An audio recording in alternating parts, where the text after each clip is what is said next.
এই যে আমাদের সকালের খিচুড়ি আপা দুপুরে এই জায়গায়, এই কি অবস্থা আপা, ভালো আছেন? জি আলহামদুলিল্লাহ। খিচুড়ি আপা আপনি দুপুর বেলা এই জায়গায় কি বিক্রি করেন? এই যে মুরগি, আজকে মুরগির কোরমা আনছি আর এই যে সাদা রাইস। মুরগির কুমড়ার সাদা রাইস, তাহলে এটা হইব কি rice korma. Rice korma rice korma কয় টাকা? 100 টাকা। 100 টাকা দেন, দিবই না আমার একটা দেন। এ দেন আমার বড় বইনে সকালবেলা বেচে ভুনা খিচুড়ি আর লেটকা খিচুড়ি, আর দুপুরবেলা চলে আসে আমাদের নদীর পাড়ে 100 টাকায় রাইস কুরমা বিক্রি করতে। 100 টাকার রাইস কুরমার ভিতরে এই যে হয়েছে আর এই যে হয়েছে। আমাদের আলী চাচা আসে না ভিডিও করতে এখন, আর তাহাকে তো দেখি না, উনি আসে না। আসে না।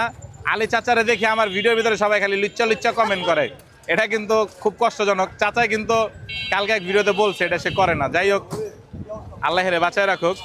এটা কি 100 টাকার প্যাকেজ? জি ভাইয়া। 100 টাকার প্যাকেজ বানাই দিচ্ছে দেখেন। আমাদের খিচুড়ি আপা এখন হয়েছে মোরগ পোলাও আপা।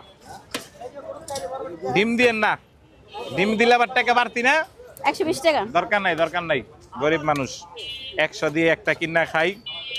আপনার ঘড়িটা কিন্তু সুন্দর হয়েছে, ধন্যবাদ। ধন্যবাদ।